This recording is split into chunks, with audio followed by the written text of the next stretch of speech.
Bogura rail স্টেশনের দিকে যাচ্ছি আজমির হক কলেজ থেকে।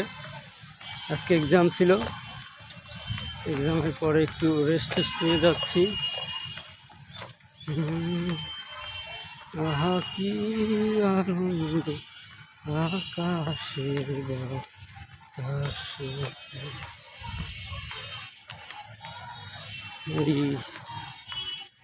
এখানের আবহাওয়াটা খুব সুন্দর।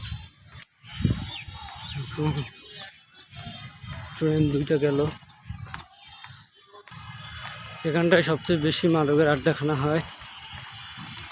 এই যে এইদিকে বসে আছে, ওই যে কতগুলো মানুষ বসে আছে, ওনারাই আসলে এই কাজটা করে। তো যাই হোক, আমি ওদিকে না যাই,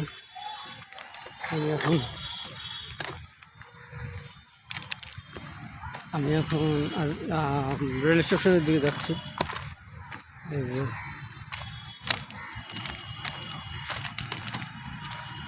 এটাই হচ্ছে সেই চিরচেনা রেল স্টেশন। এই যে আমার পিছনে আর একটু বাকি আছে।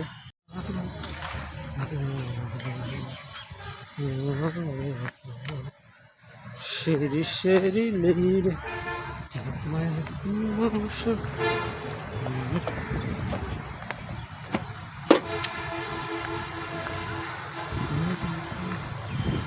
Cherry cherry লেইরে।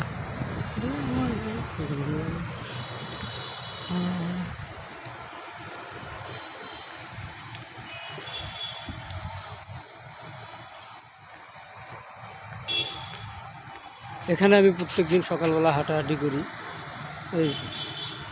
এটা হচ্ছে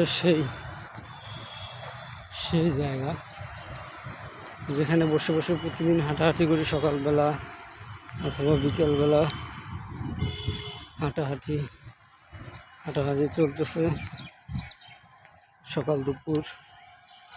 আগামী শুক্রবার আবার আমার একটা পরীক্ষা আছে, ইতিহাস। যাই হোক, ইতিহাস পাতিহাস। এই যে রেল স্টেশনের ইয়াটা,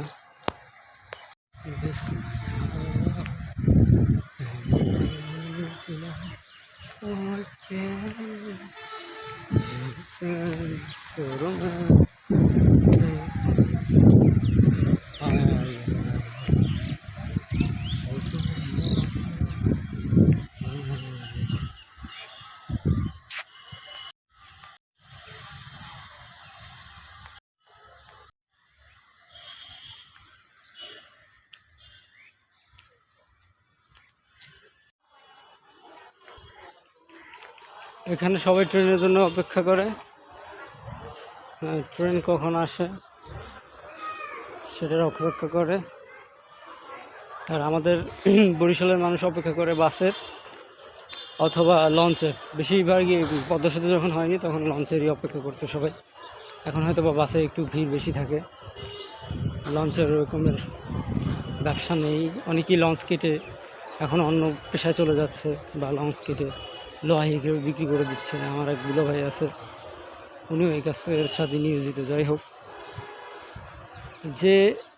যে এলাকার মানুষ বা যে জেলার মানুষ, সেই জেলাটার উপর ভিত্তি করে কি জনপ্রিয় যানবাহন সেটার উপর নির্ভর করে। যেমন এখানে রেলে অনেক গরিব মানুষ যাতায়াত করে, এবং আবার অনেক ধনী মানুষও যাতায়াত করে।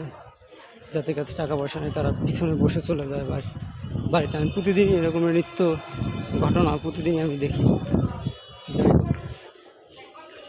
আর বরিশালের মানুষ সবসময় লঞ্চের উপর নির্ভর করে, আগে নির্ভর করতো। আরও 2022 সালে পদ্মা সেতু উদ্বোধনের পর এখন সেই লঞ্চের সদরঘাটের চিরচেনা মুখটা অথবা পাল্টে গেছে। যাই হোক।